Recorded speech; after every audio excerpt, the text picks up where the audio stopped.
હે અંત કાળે સગો નહીં કોઈનું રે, મારું મારું કરીને ધન મેળવ્યું રે, તેમાં તારું નથી તલભાર.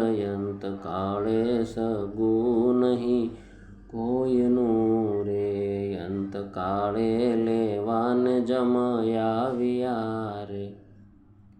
જમના દૂતો અંતકાળે લેવા આવ્યા ભાઈ, અને જીવ કરે પોકાર, બચાવો બચાવો બચાવો. પણ ભજન કર્યું હોય તો ભગવાન બસાવશે બસાવશે. કારણ કે જેના માટે જે કર્યું હોય ને ભાઈ, એને આવવું પડે આવવું પડે આવવું પડે. એના વગર ન હાલે ન હાલે. પણ કાંઈક કર્યું હોય તો આવે હો મારા ભાઈ. ખાલી ખોટા વાયદે આ જગતમાં માણસે નથી આવતા, ભગવાન તો ક્યાંથી આવવાના. પણ આ ભગવાને બિરુદ આપેલું છે કે મારો આશ્રિત હોય, મારા જનને મારે આવવું, અંતકાળે લેવા રે. બિરુદન મારું બદલે એમ સર્વજનોને જણાવવું. ભગવાન કે મારું બિરુદ ન બદલે અંતકાળે હું આવીશ આવીશ ને આવીશ.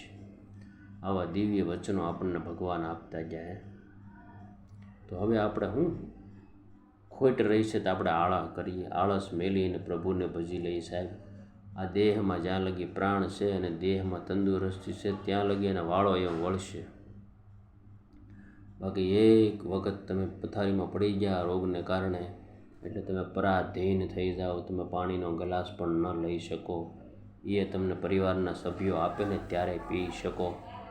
આવા તો લાખો હરિભક્તોનો અનુભવ છે વાલા ભક્તો. એટલે જેટલું ભજન થાય દિવ્યતાથી ભવ્યતાથી.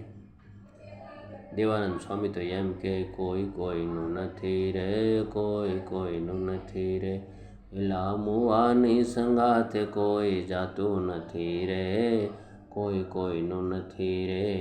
આ બધું તારું ને આ બધું મારું. એલા સ્વાર્થ વિના પ્રીતિ કોઈ કરતું નથી રે, કોઈ કોઈનું નથી રે, કોઈ કોઈનું નથી રે, કોઈ કોઈનું. એ સંતો રાત્રિ દિવસ એક જ પોકાર કરે કે એ જીવાત્મા જગતમાં કોઈ કોઈનું નથી. માટે હરિમાં હેત કરી લ્યો, હરિમાં હેત કરી લ્યો.